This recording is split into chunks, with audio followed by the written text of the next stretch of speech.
Well, okay. This will be the first time I'm actually covering one of Brian Tyler Cohen's videos. I just started watching him a couple weeks ago. He's a little bit more to the center than I am, but he is covering some stuff that, like, I have some commentary on. So let's start at the beginning of this video. Today we're going to talk about the surge in political violence as the election approaches and the GOP's embrace of it. And I have two interviews this week. I interview Michigan State Senator and rising Democratic star Mallory McMorrow about her efforts to flip the Michigan State Senate to the Democrats and a ballot proposal that's driving a ton of enthusiasm for the left. And I'm joined by the Democratic congressman for one of the closest races in the country, Mike Levin, where we discuss what the Inflation Reduction Act actually does for climate. Just as a reminder, I went to a Mike Levin rally with President Joe Biden as the keynote speaker on Thursday, just a few days ago. And it was actually it was physically difficult for me to attend that event, but I've already covered it quite a bit, right? Democrats, you really need to do better about ADA accommodations. His response to Shell raking in $9.5 billion in profits as the sponsor of legislation that would prevent oil companies from price gouging, and what's next on the climate front if Democrats keep control of the House. I'm Brian Tyler Cohen, and you're watching No Lie. So this past week, Nancy Pelosi's 82-year-old husband, Paul Pelosi, was attacked with a hammer in his home by a radicalized, election-denying right-winger who broke into their house and had asked, "Where is..." He doesn't... let me recap. The dude was from Richmond, California, where the biggest progressive influencer in Richmond, California is Gail McLaughlin, who was formerly the mayor of Richmond. Currently, I think she's a city council person. But she also has surrounded herself with conspiracy theorists for years.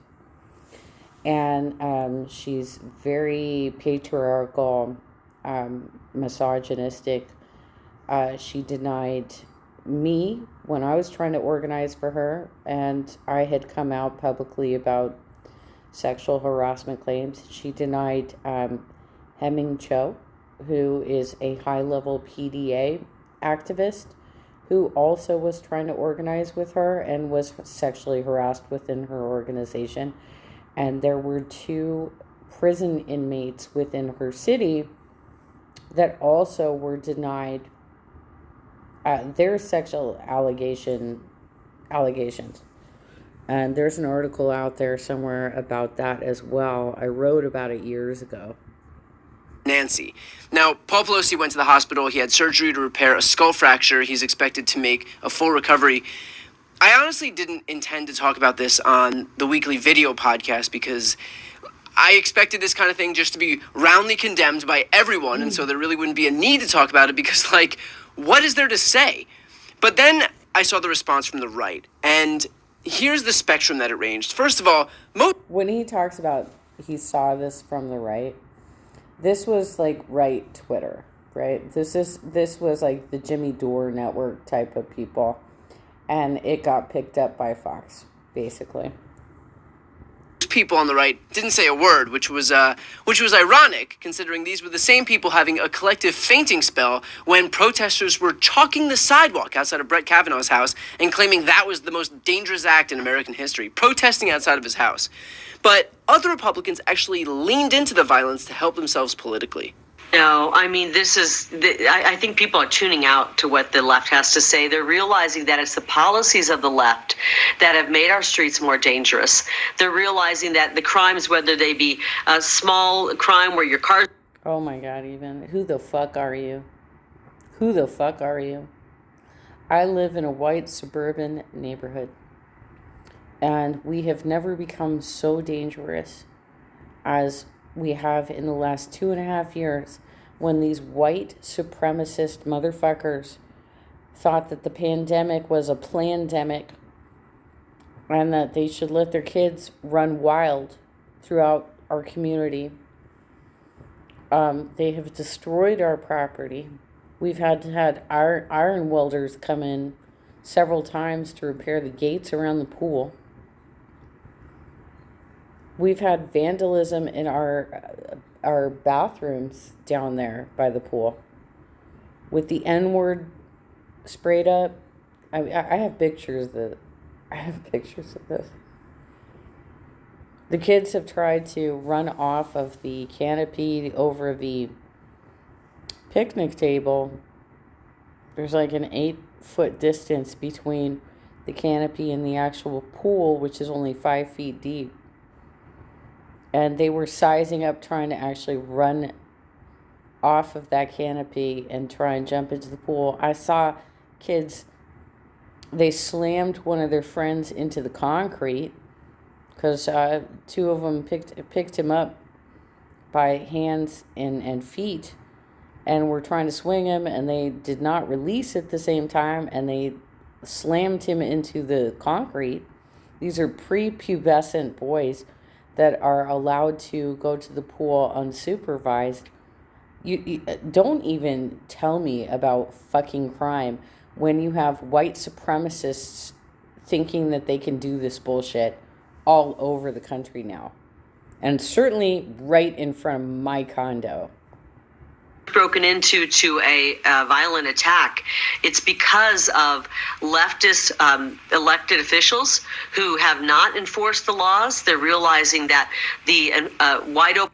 Where are the police exactly? Like, why am I paying the Orange County Sheriff if they're not actually managing the situation of these white supremacist criminals in my neighborhood? Why am I paying them?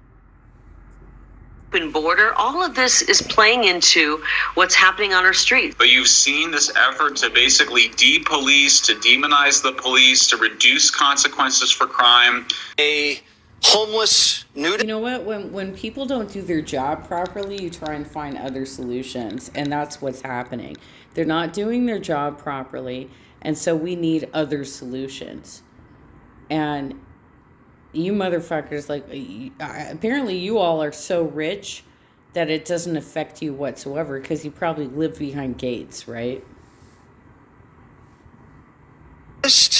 He was living in a storage locker, and he was an illegal alien from Canada with a rap sheet in San Francisco, we believe, so he should have been deported.